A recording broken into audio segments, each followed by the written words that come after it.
Assalamualaikum warahmatullahi wabarakatuh. Perkenalkan, saya Hermaliana, mahasiswa RPL Universitas Islam Negeri Sultan Taha Saifuddin, Jambi, dengan mata kuliah Perkembangan Kognitif Anak, dengan dosen pengampu Dr. Ridwan, Sarjana Psikolog, Magister Psikolog. Di sini saya ingin menjelaskan tentang tahapan pengembangan kognitif anak usia dini. Latar belakang. 1. Peran penting PAUD dalam pembentukan dasar kemampuan anak. 2. Kesenjangan dan tantangan dalam pengembangan kognitif anak. 3. Pentingnya pendekatan bermain dan peran guru dalam stimulasi kognitif. Rumusan masalah. Bagaimana pengertian dan ruang lingkup perkembangan kognitif pada anak usia dini? Apa saja tahapan perkembangan kognitif menurut teori-teori psikologi perkembangan seperti teori Jean Piaget, dan faktor-faktor apa yang mempengaruhi perkembangan kognitif anak usia dini dan bagaimana cara optimalisasinya? Adapun tujuannya adalah untuk mengetahui pengertian serta ruang lingkup perkembangan kognitif anak usia dini. Dan untuk menjelaskan tahapan-tahapan perkembangan kognitif anak usia dini berdasarkan teori yang relevan, serta menganalisa faktor-faktor yang mempengaruhi perkembangan kognitif anak usia dini, serta upaya yang dapat dilakukan untuk mengembangkannya secara optimal. Perkembangan kognitif anak usia dini. Kognitif berasal dari kata cognition, yang berarti mengetahui dan secara luas mencakup proses memperoleh, menata, serta menggunakan pengetahuan. Kognitif berhubungan dengan kemampuan berpikir seseorang dalam mengenali, menggali, dan menerapkan pengetahuan untuk memecahkan masalah. Dalam pandangan Islam, manusia lahir tanpa pengetahuan, tetapi dibekali Allah dengan pendengaran, penglihatan, dan hati sebagai alat untuk belajar dan bersyukur. Quran Surah An-Nahl ayat 78. Kemampuan berpikir manusia berkembang bertahap hingga mampu membedakan yang baik dan buruk. Tahapan perkembangan kognitif menurut teori-teori psikologi. Tahap pertama yaitu tahap sensori motor, usia 0 sampai 2 tahun.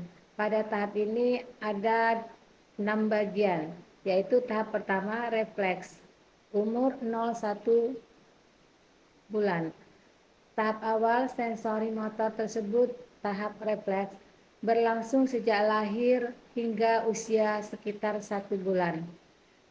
Pada tahap ini, anak sudah mulai bisa meraba, menangis, serta menggerakkan tangan dan kepala. Tahap kedua, yaitu kebiasaan, umur 1-4 bulan. Pada tahap ini, bayi mulai membentuk kebiasaan melalui percobaan dan pengulangan tindakan. Tahap ketiga, yaitu reproduksi kejadian yang menarik, umur 4-8 bulan.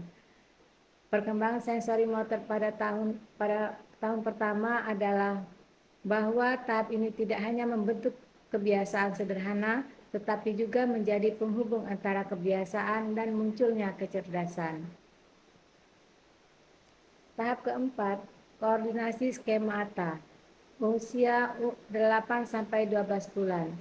Pada tahap ini, bayi mulai menunjukkan kecerdasan praktis dan membedakan antara sarana dan hasil tindakan, serta menggunakan skema yang sudah dikuasai untuk mencapai tujuan.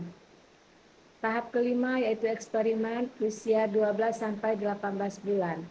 Pada tahap ini, anak mulai bereksperimen dan mencoba cara-cara baru untuk mencapai tujuan dengan mengembangkan skema yang sudah dimilikinya. Tahap 6, representasi, usia 18-24 bulan.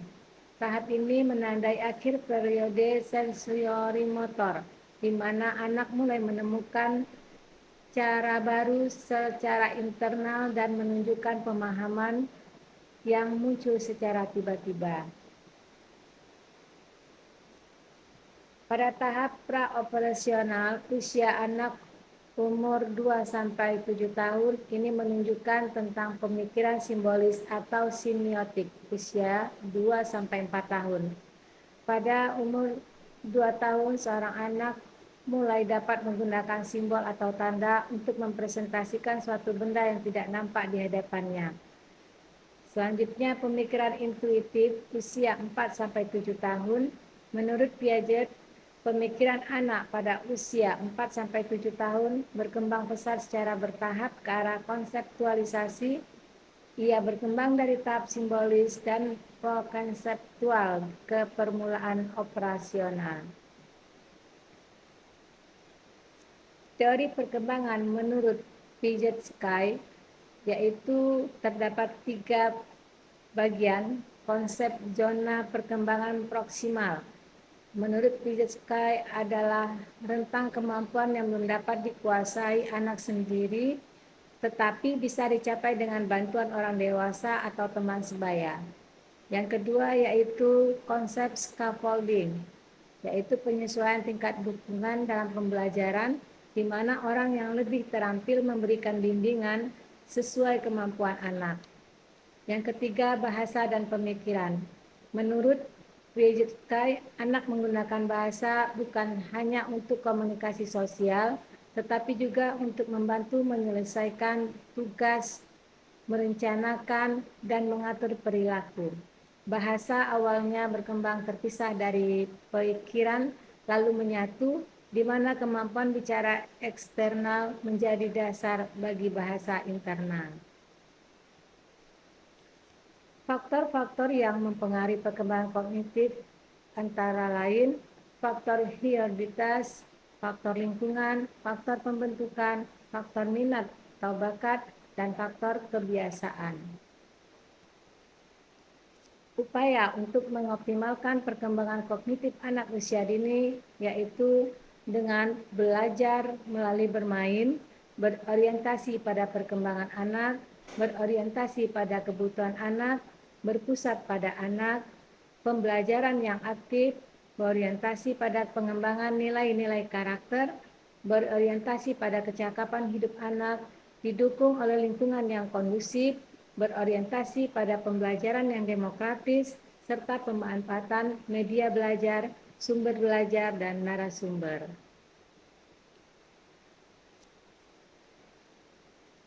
Adapun macam-macam permainan yaitu bermain aktif dan bermain pasif. Bermain aktif secara umumnya anak-anak dapat dilakukan pada usia dini. Di sini anak-anak dapat bermain secara spontan, tanpa paksaan, dan dapat menemukan kebahagiaan melalui bermain. Di antaranya adalah bermain drama, bermain konstruktif, games, dan olahraga. Sedangkan bermain pasif yaitu kegiatan yang tidak banyak mengeluarkan tenaga seperti menonton televisi, membaca, serta mendengar cerita. Tetapi tetap menyenangkan untuk anak-anak. Bermain aktif dan pasif sama-sama penting bagi perkembangan anak karena keduanya memberikan pengetahuan, hiburan, dan keseimbangan dalam bermain. Contoh penerapan dalam kegiatan PAUD yaitu menyusun balok. Tujuannya, kegiatan ini bertujuan untuk mengembangkan yaitu kemampuan kognitif di mana anak akan mencoba untuk memecahkan suatu masalah dan anak juga akan mencoba untuk merencanakan bagaimana membuat bangunan. Yang kedua, logika dan hubungan sosial, yaitu memahami yang tinggi, rendah, besar, kecil, dan seimbang. Yang ketiga, koordinasi mata dan tangan, kreativitas dan imajinasi, kemampuan fokus dan konsentrasi. Yang kedua, permainan mencocokkan angka dengan jumlah. Tujuan kegiatannya adalah untuk mengenalkan konsep bilangan 1-10, melatih urutan, mengembangkan logika dan pengenalan pola, melatih memori visual, menghubungkan angka dengan makna kuantitas. Pada akhirnya kita dapat menyimpulkan bahwa Perkembangan kognitif anak usia dini ini merupakan proses penting dalam pertumbuhan individu yang mencakup kemampuan berpikir, memahami, mengingat, dan memecahkan masalah yang berkembang secara bertahap sejak masa bayi hingga dewasa. Yang kedua, berdasarkan pandangan Islam, manusia lahir tanpa pengetahuan, namun Allah Subhanahu wa Ta'ala membekalinya dengan pendengaran, penglihatan, dan hati agar dapat berpikir dan berkembang secara bertahap menuju kesempurnaan akal dan kemampuan serta membedakan yang baik dan yang buruk. Ketiga, menurut teori Piaget dan Vygotsky, perkembangan kognitif terjadi melalui tahapan tertentu dan sangat dipengaruhi oleh interaksi sosial, pengalaman belajar, serta bimbingan dari orang dewasa atau lingkungannya. Yang keempat yaitu faktor-faktor yang mempengaruhi perkembangan kognitif anak meliputi faktor genetik, lingkungan keluarga dan sekolah, pembentukan, minat dan bakat, serta kebiasaan yang berbentuk dalam keseharian anak. Yang kelima yaitu upaya optimalisasi perkembangan kognitif anak usia dini dilakukan melalui pembelajaran yang menyenangkan dan membuat anak-anak dapat belajar sambil bermain, sehingga anak dapat bereksplorasi, berimajinasi, serta mengembangkan potensi kognitif, afektif, dan fisikomotoriknya secara seimbang. Demikianlah yang dapat saya sampaikan, dan saya akhiri dengan wassalamualaikum warahmatullahi wabarakatuh.